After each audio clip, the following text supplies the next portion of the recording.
At least 377 people are now working around the clock to clear the Baltimore harbor after Tuesday's collapse of the Francis Scott Key Bridge, a tragedy which took the lives of 6 people. President Biden has vowed the federal government will cover the costs of rebuilding, and Maryland Governor Wes Moore has warned the road to recovery will be long and the impact may be felt far beyond the state's borders. Joining us now from Baltimore County is Maryland Governor Wes Moore. Greetings, Governor. Good morning, Governor. It's good to have you on. Happy Easter to you. I know this is a very trying time for a lot of Marylanders. Your administration, in alignment with both the city of Baltimore and the federal government, have been really putting the pressure on a couple of things. One, recovery of those lost. 2, renewal, sort of getting things back in motion to get the iron out of the water, as they say. Where are things at this point? You got the president coming in this weekend to visit. How are you assessing the progress so far on behalf of your administration in cooperation with those other 2 jurisdictions, the federal government and the city of Baltimore, to sort of get the cleanup process started and getting the economy, if you will, stabilized, because it's going to have a real impact, not just on the state of Maryland, but the commerce up and down the eastern seaboard.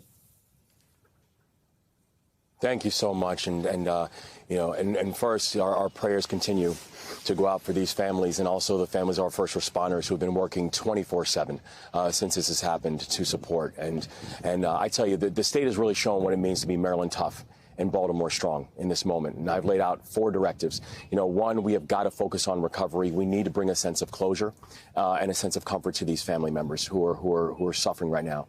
The second, we've got to get this channel opened. This commerce, and you're absolutely right, Lieutenant Governor, and this is not just about Maryland's economy. This is something that is impacting the nation's economy. This is the largest port for new cars, for heavy trucks, for agricultural equipment. So this is impacting people all over the country. The third is we've got to make sure we're taking care of our people, and that means our first responders and our families and everybody in our small businesses who are impacted. And the fourth is we've got to get the Key Bridge rebuilt.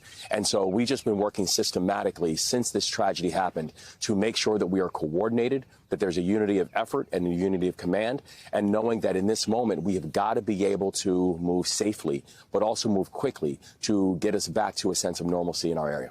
Governor, let's talk about that rebuilding. A number of conspiracy theories in the wake of this tragedy being peddled by right-wing media, all too stupid, too cruel to repeat here. What impact, I wonder, do those lies have on your efforts to recover and to rebuild?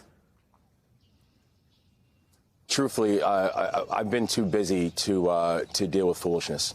We've been working on making sure that we are bringing families the comfort that they deserve. We're making sure that we're keeping things safe for our first responders who are out here every single day doing heroic work in order to bring us back. We're making sure that we are working in coordination with the federal government, with our state government, having a unity of effort to be able to ensure that we can get our economic engine going again. And we can't underestimate how difficult this task is. And this is unprecedented, where you have a ship that is literally almost the size of the Eiffel Tower that is now stuck in the channel, that has the Key Bridge, which is 3,000 to 4,000 tons of steel that is sitting on top of it. This is a remarkably complex operation. And so, frankly, our entire focus, all of our time, has been focused on that and nothing else.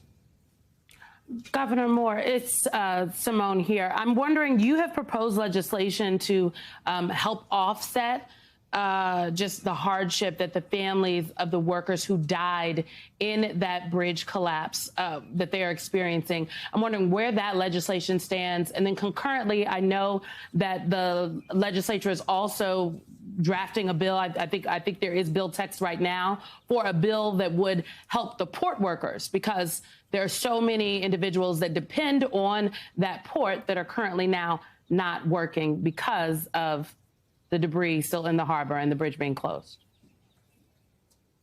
Yeah, we're proud of the fact that, here in Maryland, we work in partnership with our General Assembly, and we're working in partnership to pull together legislation that will do things like support the children of our lost individuals, to make sure that they are going to get the educational supports that they are going to need, that we can support our port workers, because you're right, there are over 8,000 people who are directly being impacted, 8,000 workers directly being impacted by this shutdown that's happening within the Port of Baltimore, and also providing legislation that provides additional levels of flexibility, because the thing that we know is that this condition will continue to change.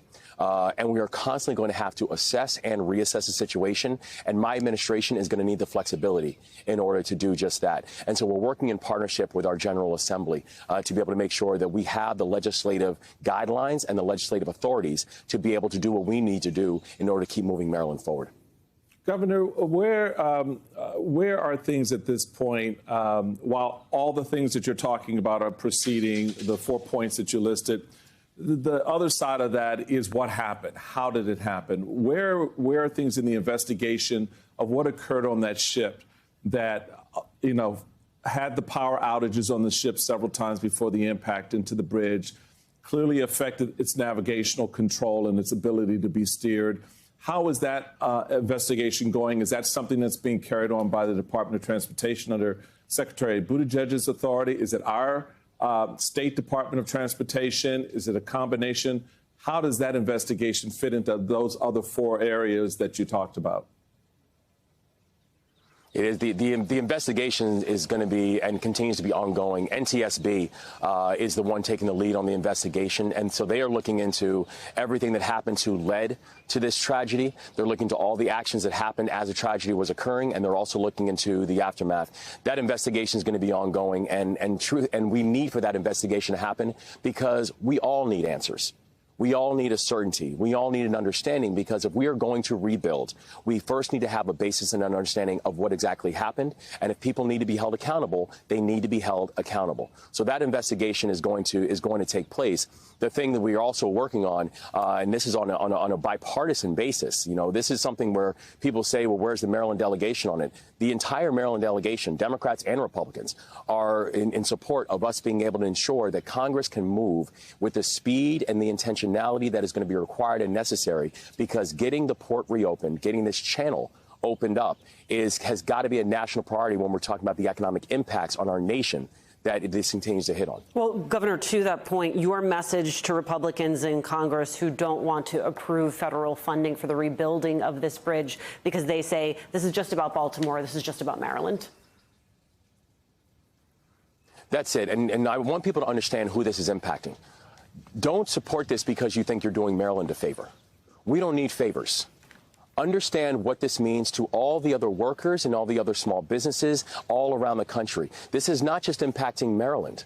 This is impacting the farm worker in Kentucky, because the largest producer, the largest port for agricultural equipment is the Port of Baltimore. This is impacting the auto dealer in Ohio, because the largest port for new cars, for heavy trucks, is the Port of Baltimore. This is impacting the restaurant owner in Tennessee, because the largest importer for things like spices and sugars, it's the Port of Baltimore. Coal, a variety of different elements that the Port of Baltimore leads the country on. And so the reason that we need bipartisan support, the reason that we need Congress to act on this, do not do it because you're doing Maryland a favor. We don't need your favors. We need you to make sure that the American economy continues to grow and thrive, and we need you to step up and take leadership in this moment. Governor Wes Moore, thank you so much for your time on what I am sure is a very busy morning for you. Thank you, sir. Hey, everyone. MSNBC has a new and improved app. You'll get real-time alerts and analysis, live blogs, in-depth essays, video highlights, and the best 2024 election coverage. Download the new MSNBC app. Here's how to do it. You tap on the App Store on your phone. You hit search on the bottom right corner. You type in MSNBC. You click on the MSNBC app. You click on Get or the cloud icon and enjoy it.